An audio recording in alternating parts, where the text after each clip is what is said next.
Harvey's Hot Takes with Bryan Hayes, TSN Radio superstar. Great to see you, Bryan. Bryan, the Eagles won the Super Bowl, but I actually want to start by talking about the losing quarterback, Patrick Mahomes. Some empty calorie stats in the fourth quarter, but otherwise a bit of a shocking performance by Mahomes and the Chiefs. But are you buying the argument, Bryan, that one game truly damages Mahomes' legacy?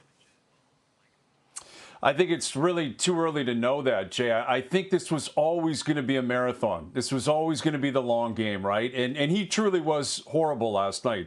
I don't think you can sugarcoat it. As great as the Eagles were, and as great as their defense was, and their game planning, and Vic Fangio, and Nick Sirianni, and everything that they had going for them, and it's incredibly impressive. I was in awe of how poorly Mahomes played, and how poorly he reacted to all of that pressure, and how frustrated he looked on the biggest stage. That, to me, was the most shocking story of it all. The fact that Mahomes looked as if he completely lacked composure. So, sure, every single game will count, but this was always going to be a marathon if he's chasing Brady, right? And as it currently stands, he has 3 Super Bowl wins and 2 Super Bowl losses. That's where Brady was at one point in his career. He won 3 Super Bowls in his first 4 years in the league, and then he loses in 07 to the Giants. He loses again to the Giants later on. He had to wait a decade before he got there. And I think we forget, Tom Brady was not established as the greatest of all time until he got to that second or even third wave of his career when he was 38 years old. And he ran off all of those Super Bowl wins in New England and then going down to Tampa. So for me, it was always going to be the greatest of all time chatter. How much more can Mahomes do throughout the longevity of his career? What does he do when Andy Reid retires? What does he do when Kelsey retires? Right? What does he do with new coordinators and new coaching staffs and new weapons around him? How does he age? And I think that was always supposed to be the way, and I think it always should have been the way, in my opinion, out of respect to Tom Brady, because Brady did it for as long as he did. So I was in awe of the way the Eagles defended last night, the way they played. I was shocked by Mahomes' performance. It certainly didn't help his legacy. But even if he played great and they won, to me, that wasn't going to declare anything either. It just meant he did something that Brady had never done before. But it's always going to be about the whole career. I think this GOAT debate, for whatever reason, it lives day to day, and it should be more of a macro conversation than a micro conversation. He's won 3 Super Bowls, 3 Super Bowl MVPs. He's 29 years old. He was awful last night, Mahomes, and it was the story for me. But he's got a long, long way to go, and I'm not selling Patrick Mahomes stock because of what I saw at Super Bowl 59. Very well said. And yes, these GOAT debates tend to happen a little too early for my liking, Bryan. Here we go. Get rid of that one. Bryan, I'm going to ask you about the Four Nations Face-Off in just a moment, but you were asking your co-hosts on Overdrive on TSN Radio a question about the Four Nations Face-Off on Monday. I want to hear how this went. In terms of the lines and how John Cooper is going to play this.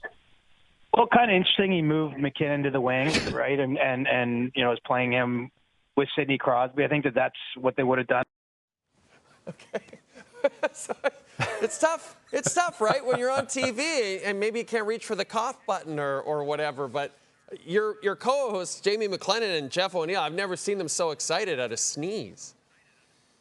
Yeah, it's live, man. You know how it is, Jay. Like, we're doing live radio, TV every single day for 3 hours. And when I was asking that question, we had Chris Johnston on. I'm asking the question. I could feel the sneeze coming. And I know you've been in this position before as a broadcaster. It's terrifying because you have no idea what kind of sneeze it's going to be. Will it be a serial sneezing scenario where you just lose complete control?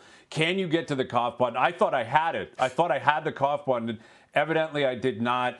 Furthermore, I was on TV, so you could tell I was sneezing. I mean, look at this. It's completely amateur. And what else are you going to do? I guess I knew I'd been caught. Yeah. You know, like that's a scenario where you know you get caught. What am I going to pretend like it didn't happen? So I knew it was coming. I've been working with Owen Noodles for so long. I knew they were going to carve me. I knew they were going to demand that we replay it. And we did many, many times, and we will for probably the rest of our careers. So it happens. What are you going to do? And Chris Johnston, CJ is a true vet because he didn't even flinch, man. Yeah. He kept going, and I have great appreciation for that. I'll say this. We do have the Four Nations face-off this week, Bryan, but there's not as much sports activity this week, so you guys will be dining out on that sneeze on the radio all week long, I feel like. Oh, yeah. There's going to be a lot of sneeze material.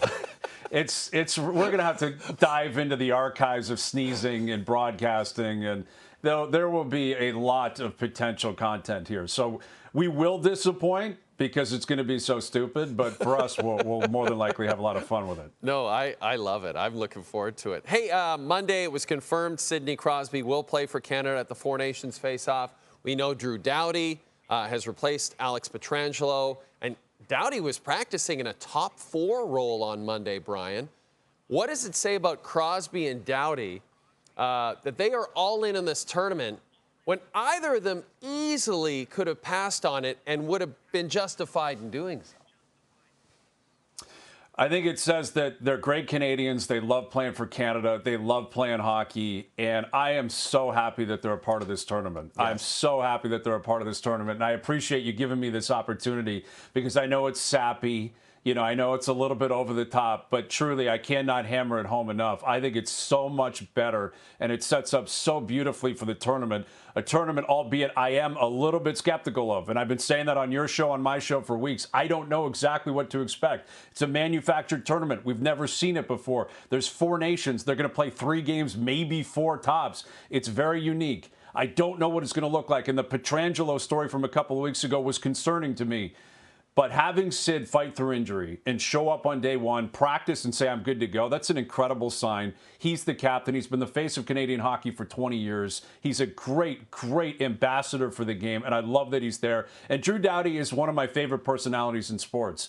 Right? He's never got teeth in. He always looks like he's just driving a truck around town and with his hockey bag in the back. And he's like, yeah, I guess I could play 25 minutes tonight. Right? The guy is an absolute machine. Like you said, he's done it all. These two are throwbacks from 2010. Exactly. Jay, these aren't 2016 World Cup vets. These guys were in Vancouver.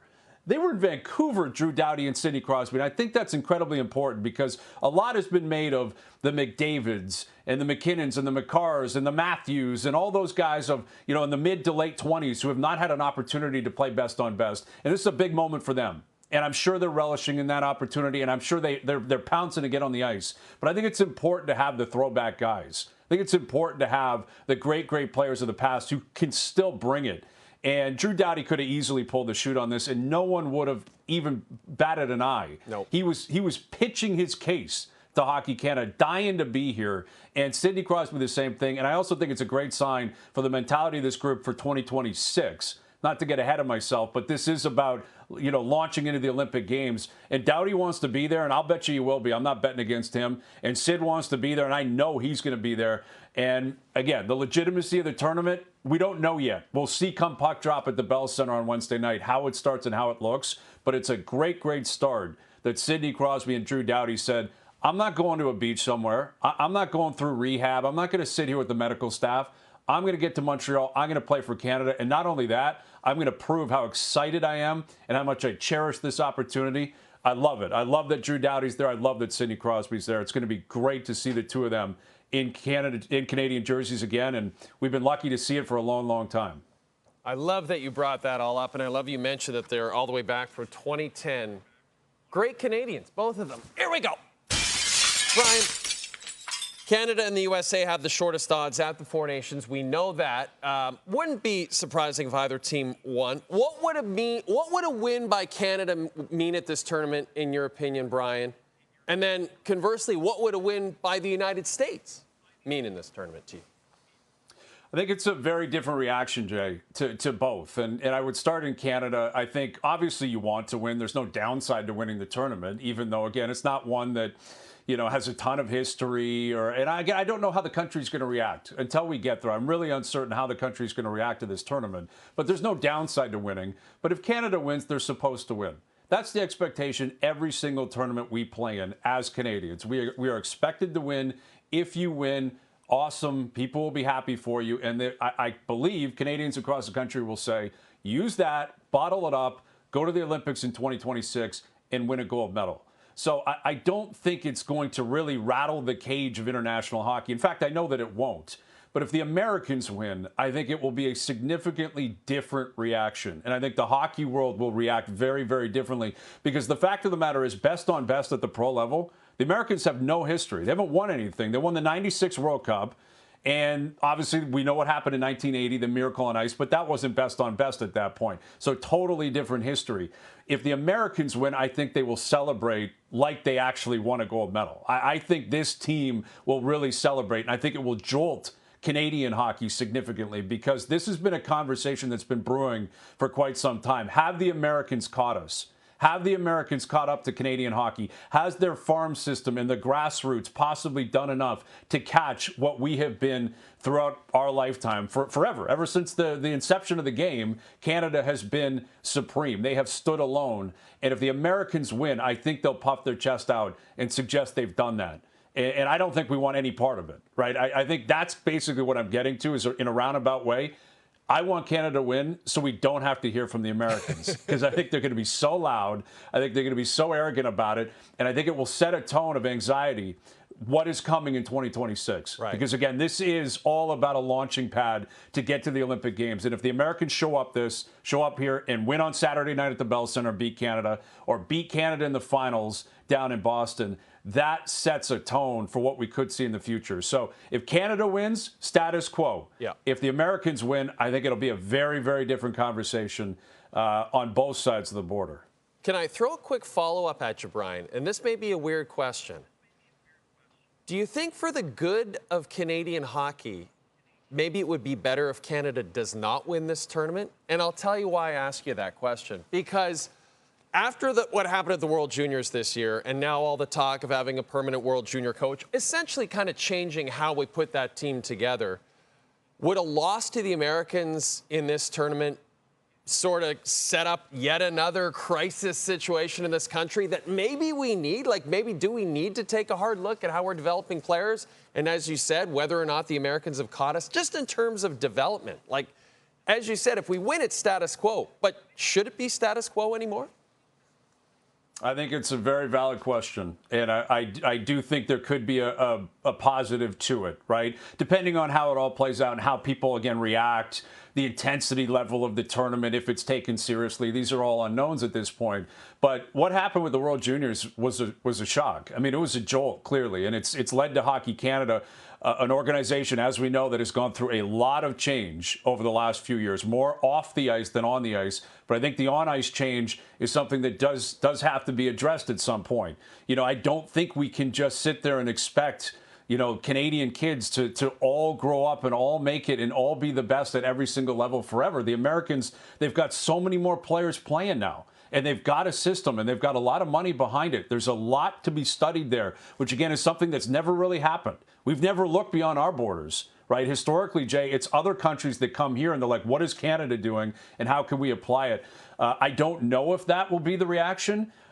It maybe should be the reaction, though, and it could be. And it could very well set up a scenario where we look internally and say, what are we doing here, and how are we going to right the ship? I will say, though, if that happens, and if you get that reaction and it does actually turn into a positive, it's not likely to have an effect between now and next year at the Olympic Games, right? Like, I think the Olympic Games is effectively baked in terms of what the team's going to look like, what our positives are going to be, what our potential negatives are going to be. But in terms of the existential moment that could be at play here and that may be sparked at the World Juniors, you could be onto something there for sure.